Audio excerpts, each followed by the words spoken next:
A Revolução Industrial foi um processo iniciado no século XVIII, que substituiu as ferramentas pelas máquinas e o modo de produção doméstico ou artesanal pela produção industrial.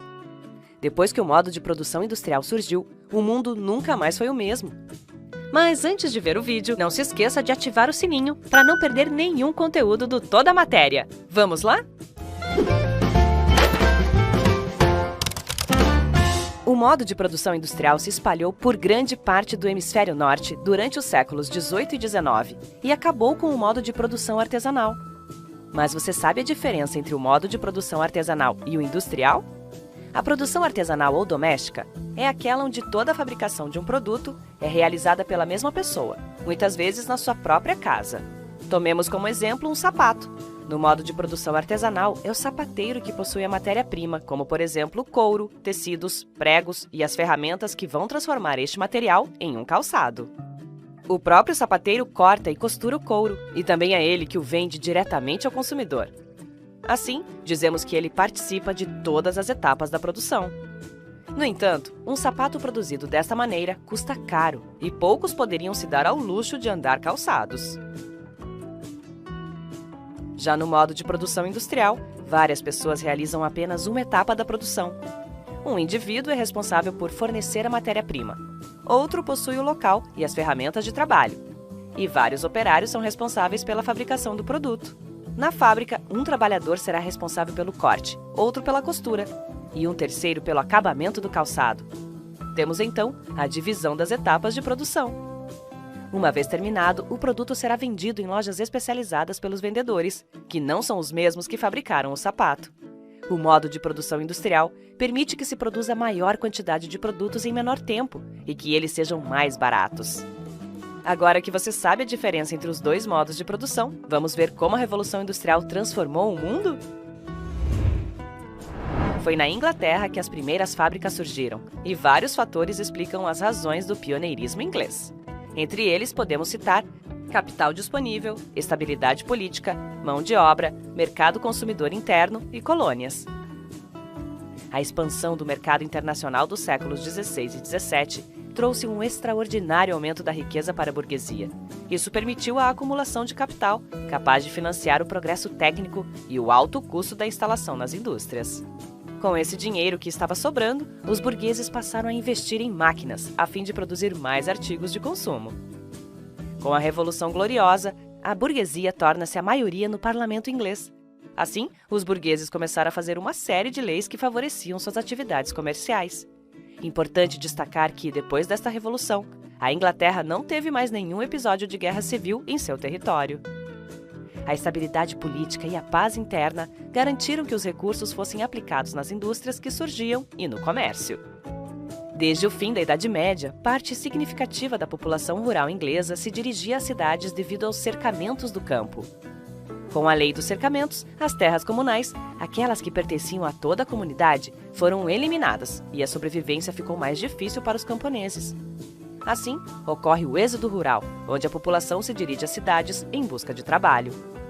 Desta forma, os camponeses acabavam se empregando nas fábricas que surgiam na zona urbana. As condições de trabalho, porém, eram péssimas, as jornadas longas e os salários baixos. Na Inglaterra, não havia barreiras alfandegárias entre as diferentes regiões do país.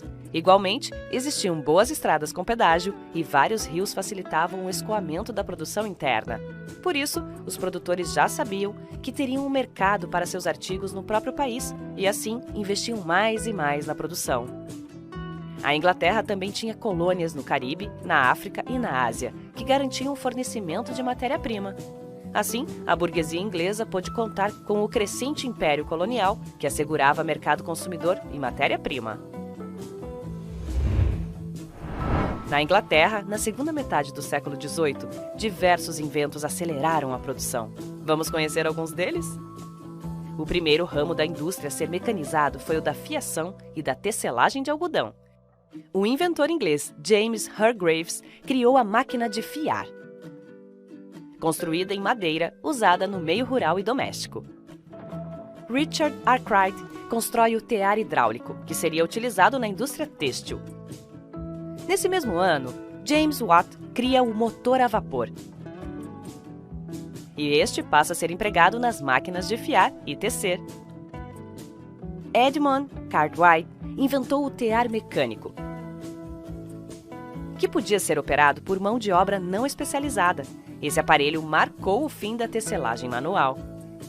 De todas essas invenções, o motor a vapor de James Watt foi o mais importante, pois seria aplicado em várias máquinas, inclusive nos transportes, abrindo caminho para a locomotiva e os trens.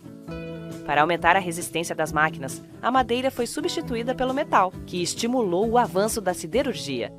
A Inglaterra contava com abundância de minério de ferro e carvão, matérias-primas fundamentais para a construção de máquinas e para a produção de energia. Mas se havia capital, inovações tecnológicas e mercado consumidor, não podemos nos esquecer de que todas essas máquinas foram possíveis porque havia gente para trabalhar. Com o surgimento das indústrias, foi preciso empregar mais pessoas. Isso fez com que surgisse a classe operária, que recebia baixos salários e cumpria jornadas de 16 horas. Crianças e mulheres também realizavam as mesmas tarefas que os homens e ainda ganhavam menos que eles. Por conta disso, os operários se rebelaram contra as máquinas e as fábricas. Em 1811, explodiu o ludismo, nome derivado de Ned Ludd, personagem criado para difundir o movimento junto aos trabalhadores. O objetivo era destruir as máquinas das fábricas que, segundo os ludistas, roubavam o emprego dos trabalhadores. Este grupo foi duramente reprimido pelos donos de fábricas e a polícia. Na década de 1830, teve origem o movimento cartista, que lutava por mudanças tanto políticas como econômicas. No plano político, reivindicava o voto para todos os cidadãos ingleses e, no plano econômico, queria uma jornada de trabalho de 10 horas. Igualmente, os operários se organizavam em associações, onde todos contribuíam e podiam ter alguma ajuda financeira em caso de enfermidades ou acidentes.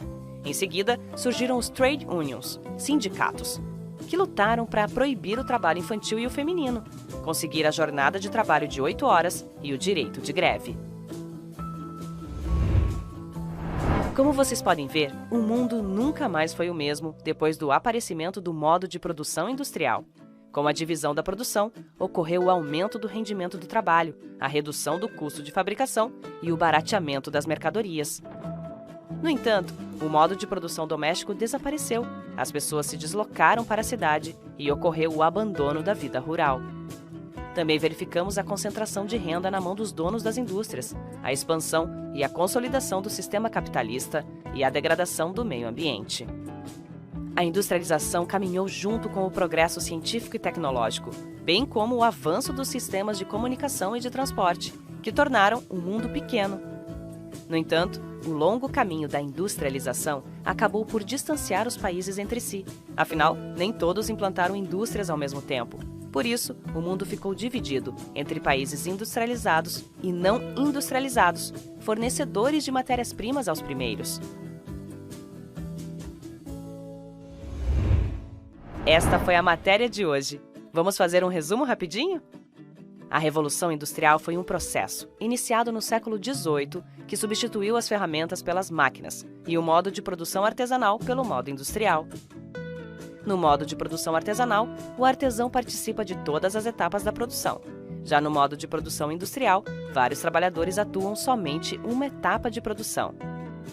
Entre as causas que levaram à Revolução Industrial estão o capital disponível, a estabilidade política, a mão de obra, o mercado consumidor interno e as colônias no Caribe, na África e na Ásia, que garantiam o fornecimento de matéria-prima. As invenções mais importantes da Revolução Industrial foram máquina de fiar, o tear hidráulico, o motor a vapor e o tear mecânico.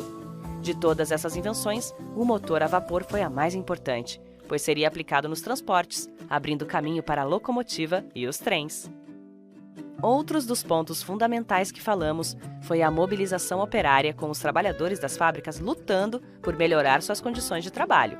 Por isso, surgem movimentos como o ludismo, cujo objetivo era destruir as máquinas das fábricas, e o movimento cartista, que pedia o voto para todos os cidadãos ingleses e jornada de trabalho de 10 horas. As consequências da Revolução Industrial foram redução do custo de fabricação e o barateamento das mercadorias, deslocamento de pessoas para a cidade e abandono da vida rural, consolidação do sistema capitalista e degradação do meio ambiente, progresso científico e tecnológico, bem como o avanço dos sistemas de comunicação e de transporte. Gostou? Temos um mapa mental com todo este conteúdo. É só clicar no link para baixá-lo.